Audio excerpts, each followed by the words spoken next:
Hey there, it's Cookies, and I'm a horror fan. Shocker, right? Some of my favorite moments over the past decade in horror has ranged from going into an infected village to get my shit kicked in,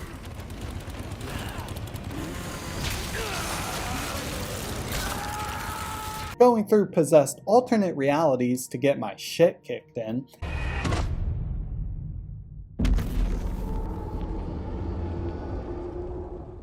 and now here comes Netflix coming around the bend to serve it up to me the only way they know how, by reminding me that yes, they too make video games. Sort of.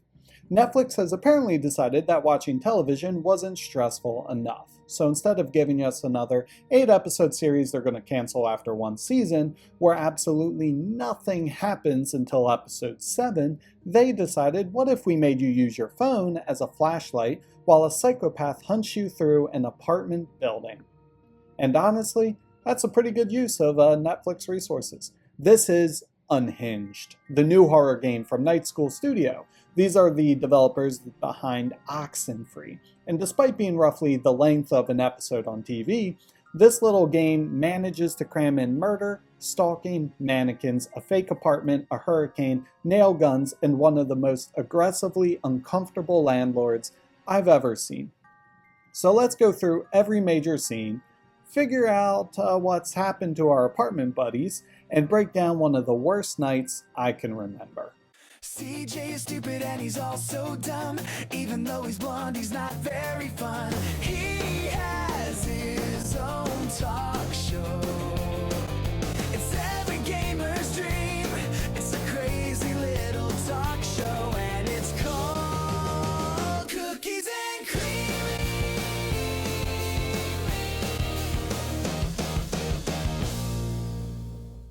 We begin with Ava sitting inside her apartment during a massive hurricane. The power is out, it's dark, the weather outside is frightful.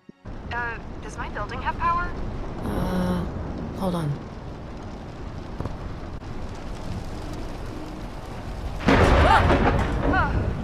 Wow, that was close. Ava gets a call from her best friend, Claire, who lives across the street. And this is where Unhinged immediately does something pretty clever. Your actual phone becomes Ava's phone. When Claire calls, your phone will ring. When Ava gets a text, your phone vibrates. And when using her flashlight, you're literally moving your phone around to control where she looks, thus making this point-and-click adventure game work even for those new to games.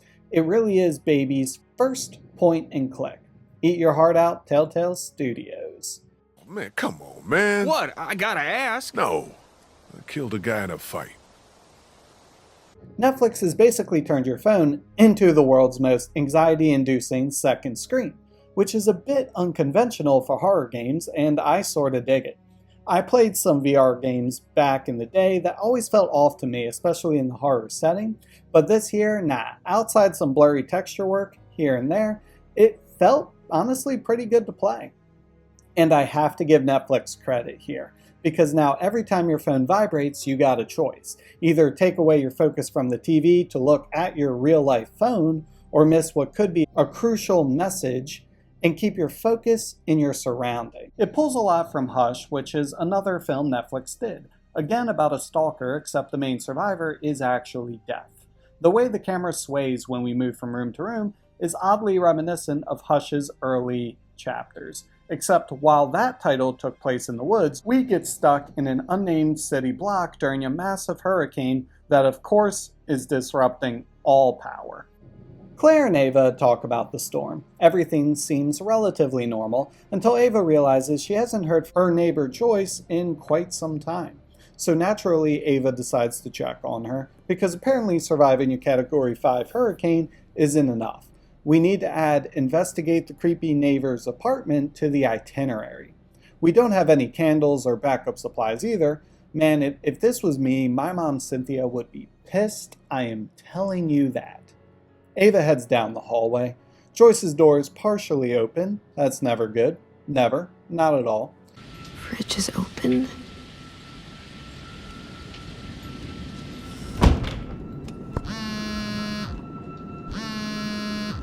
I'm about to head out. How are you? I'm worried about Joyce. gonna grab something to break the lock. I want to check on it. Ava, I really want to go. I know. It'll be quick. There has never been a horror game where the protagonist opens an already open door and finds a perfectly normal afternoon waiting for them. Ava enters, the apartment is empty, the refrigerator is open, and things feel wrong, especially with the deadbolt being active. And Joyce, of course, is nowhere to be found. This is our first real indication that something isn't right inside this building, which if I could give this game some flack here, I wish we had more time to marinate in our apartment and learn more about our character and relationship to her neighbors. You can read a handful of generic texts and look at the environments, but outside of a moment where our hero sees a rat in a trap and gets grossed out, there isn't much characterization here. You know that there's a guy, Noah, that we may have dated. You know Joyce doesn't answer her phone, and Claire is like the la-la good friend. You could say this is meant to let us embody the character ourselves, but come on, man. It's a Netflix game like you clicked on a YouTuber with 1,000 subscribers about a Netflix video game. You get what you get.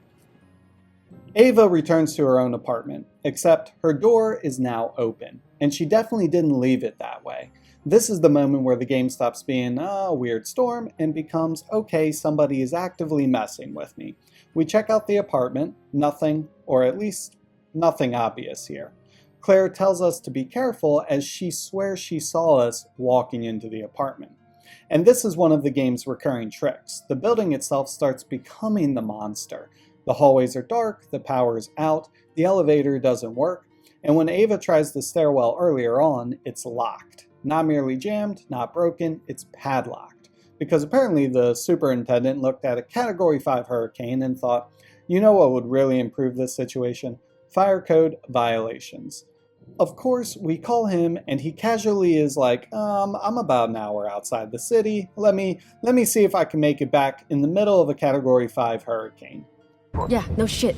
With the power out, we're trapped. This isn't okay, dude. All right, you just hold on. I'm about an hour or so out. I'm turning around now. Okay, whatever. I'm gonna go check on Joyce. Oh, good. Yeah, thanks. Bye. Miss me with that, bro. I want my deposit back.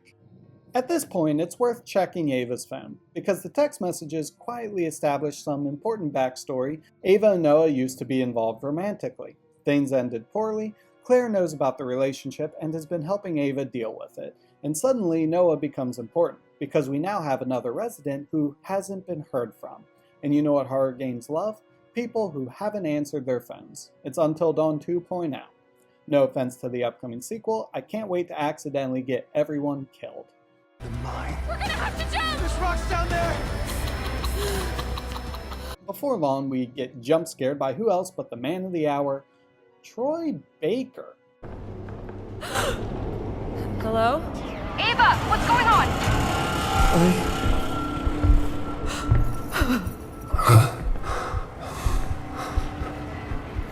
Surprise. This is not going right at all. What are you doing? I've got everything ready for us downstairs. No, don't rush this. The fact they somehow got Troy Baker here is so funny it took me right out of the experience. In a good way. Troy does a stand-up job being a weirdo killer as he acts unhinged and joyous, but come on, this guy recently came off playing as Higgs. A Netflix contract is merely a Lamborghini down payment for him. I will hold you and protect you. So let love warm you till the morning. We get our look at some brief QTEs where you are prompted 1 to 2 items in an environment. One item helps you escape, while the other wastes your time until you click the item that helps you escape. It's quite simple, and if you pay even half attention, in most cases, outside of one bullshit moment, you will be fine. We escape, and now with our friend on the phone, we are set with an objective. GTFO of the storm, and the psycho killer.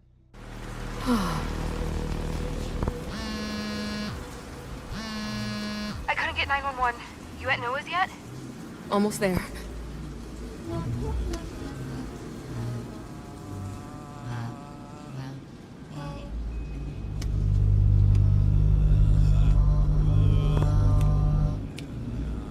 Ava eventually goes to check on Noah, and this is where Unhinged stops screwing around. She enters Noah's apartment and finds him sitting at his desk, except he isn't okay. His face has been wrapped, he's been mutilated, and he's still alive. Which I gotta pause right here. The story does have a few shocking twists here and there, but nothing in the grand scheme ever made me say OMG. But what did make me smirk on more than one occasion was all the unique film references Troy pulls from in such a short time. The Hitcher in 1986, it's a chilling thriller where a sadistic drifter, played by Rutger Hauer, psychologically tortures and toys with a young driver, forcing him into a twisted game of cat and mouse where the killer dictates every move. Troy targets some of his mannerisms to a T here. Or even P2, which is a film about an isolated parking garage security guard obsessing over a corporate worker, trapping her on Christmas Eve to force her into a romantic dinner. I kid you not, that's the premise. There's this hunter-hunted-esque mentality in a closed environment that works so well here and gave me the Leonardo DiCaprio meme of, oh, I have seen this screwdriver before. This is one of the game's most disturbing scenes because Ava doesn't just discover a dead body. She discovers someone who is actively being tortured, and then, of course, Troy appears. Ava, honey, are you on the floor? Huh? He's coming! Hide! Shit! Shit! Ava? Not now! Don't go back! Don't go back!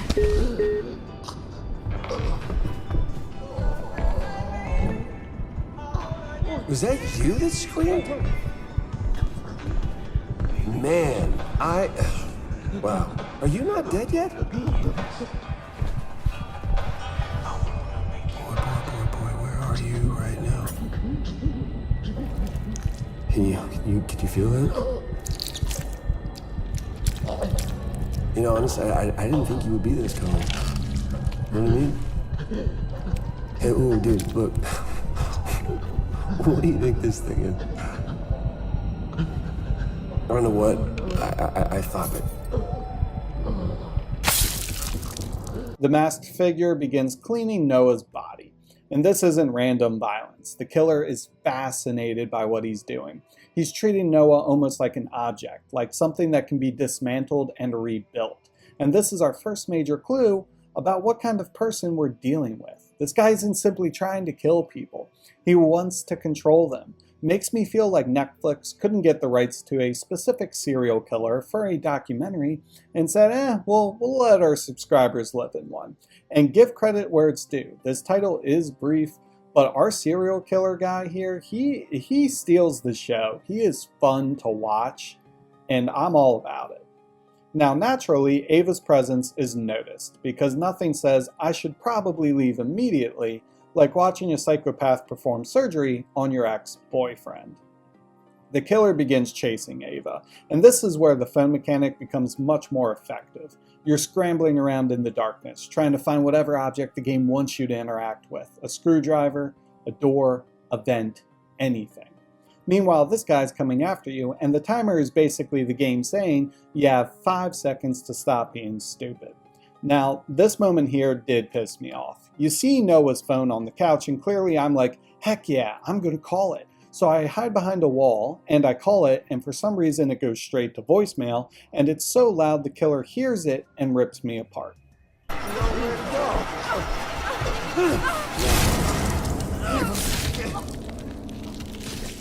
Now, this one area of the game hurt me so much I had to write about it. Since it's a scripted event, I called Noah too early, so it went straight to voicemail. Now see, I had to wait till my ex's intestines ripped apart, watching the killer be weird a bit at the sink, then go into another room to trigger the cutscene where I call Noah's phone, and it rings instead of just going to voicemail. Aren't games grand? A pursuit occurs where we stabby Troy Baker, sorry bro, beats the 6-iron you took in The Last of Us Part 2. Without a semblance of thought, we jump down a trash chute we 100% shouldn't be able to fit in, and fall into the basement. Oh,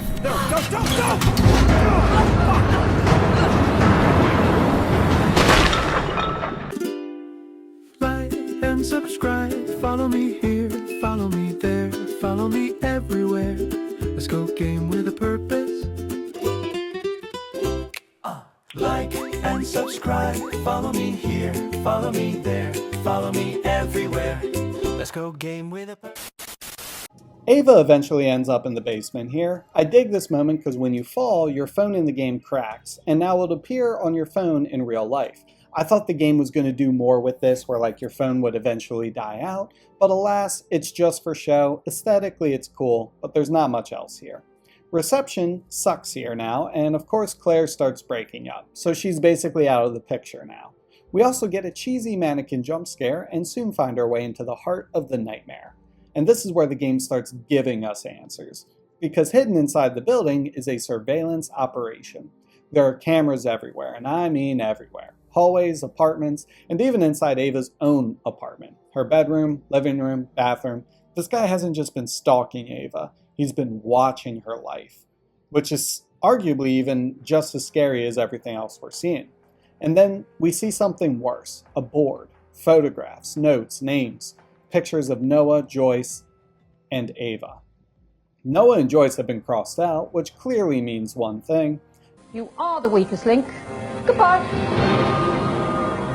Ava's photograph is surrounded by hearts, and at this point the mystery is basically over, because we've graduated from there's a killer in the building to there's a killer in the building obsessed with us. Then comes the reveal.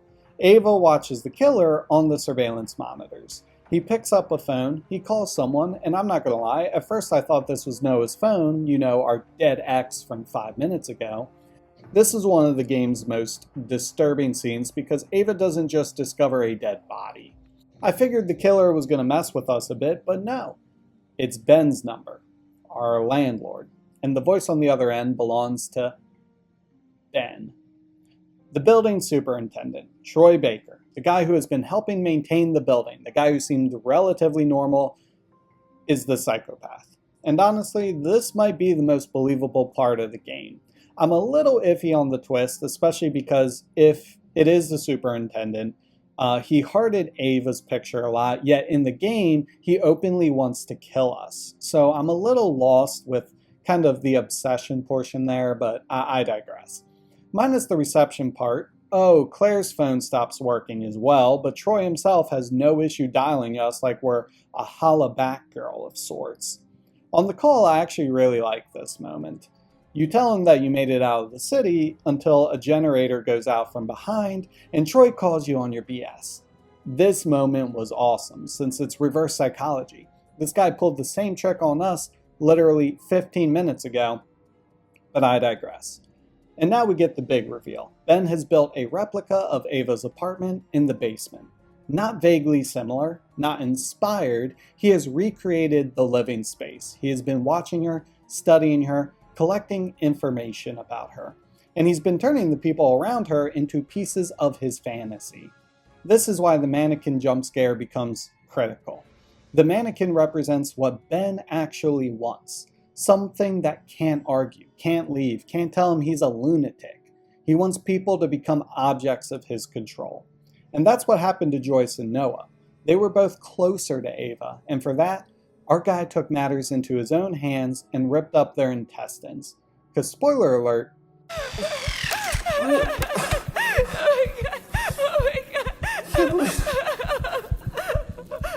One is just gonna have to do. Honey, I'm gonna go in the other room for a second. Joyce appears to have been the first victim. Ben manipulates her. He brought her into the basement and then killed her. The box of chocolates found around the area strongly suggests that he used something innocent and familiar to lure her in, which is somehow creepier than just grabbing somebody. Because Ben doesn't just attack people, he constructs situations. He creates a fantasy where everything happens exactly the way he wants. Joyce wasn't really a person to him. She was a prop. And now Ben finally gets what he wants. Ava. She ends up inside the fake apartment, the horrifying replica of her own home. And Ben attacks. He nails Ava's hands to a table. Yes, her bare hands. To the table. But see, we as players already went through a much darker scenario with Ethan Winters in RE7, if any of you remember that. Now, let's see how you feel.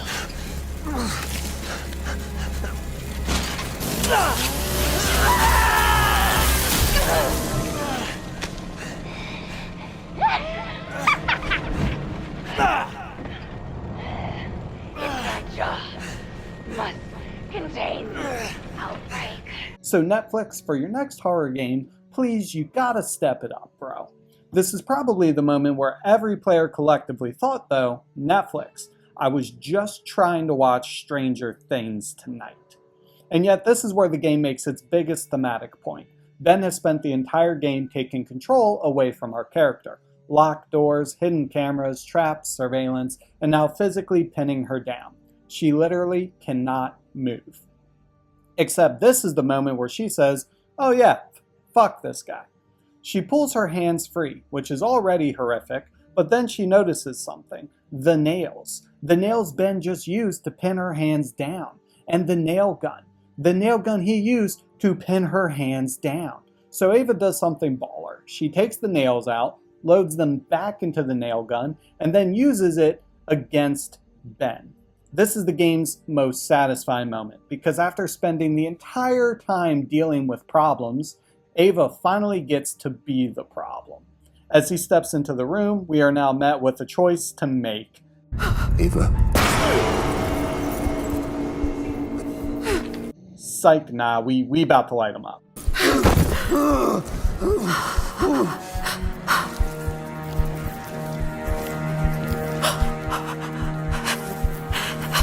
What did you do? What you say? That you only meant well, cause you did. What you say? That it's all for the best, because it is. What you say? That it's just what we need. You decided this. What you say? What did she say?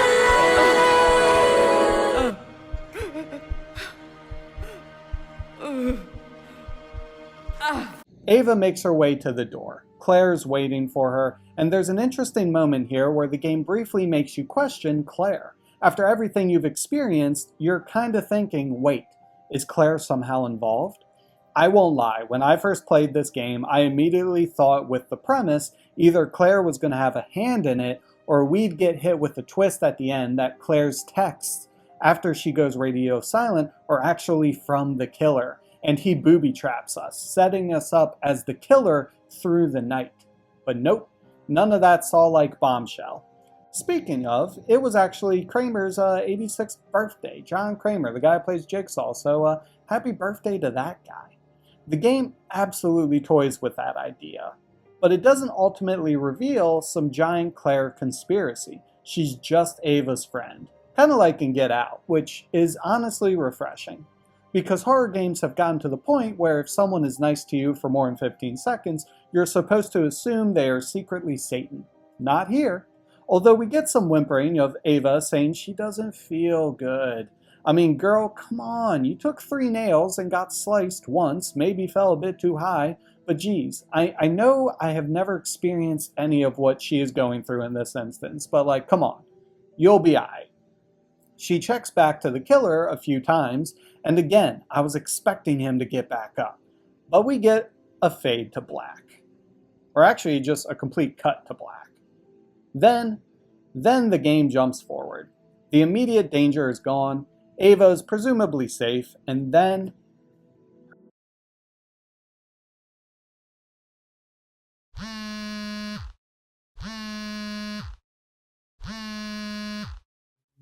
The phone is ringing. You can answer it, or you can ignore it. And this is actually a pretty clever final choice because the two endings aren't wildly different story branches. Instead, they're about whether Ava allows Ben back into her life if, for all the trauma she experienced, that would still take a mantle inside her head. If Ava ignores the call, that's it. The game ends. Ben doesn't get to speak, Ava refuses to engage with him, and thematically, this represents Ava choosing to move on. Ben spent the entire night trying to control her. The final choice is the one he can't control. Whether she answers the phone, and she doesn't, it's basically Ava saying, "You don't get another minute of my time." Which is honestly the healthiest decision anyone makes in this entire game. I'm just going to be completely honest. But if you do pick up the phone, Ben will speak. And this is what he has to say.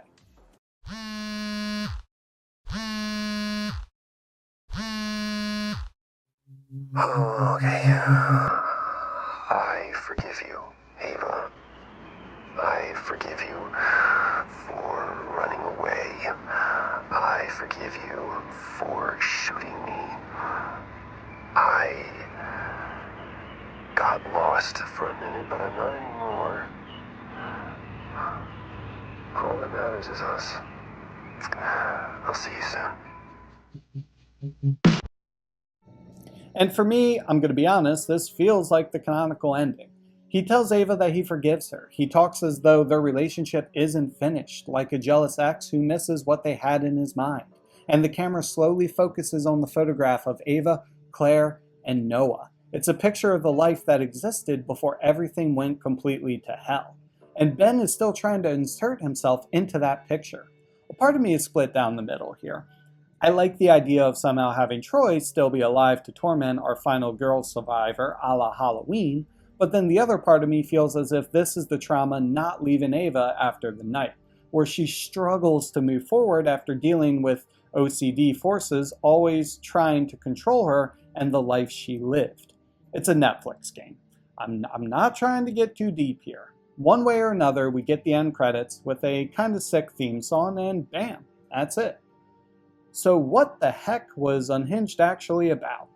This is where I think the game gets more interesting than its 35-ish minute runtime suggests, because Unhinged isn't really about a supernatural monster, it's about control and obsession.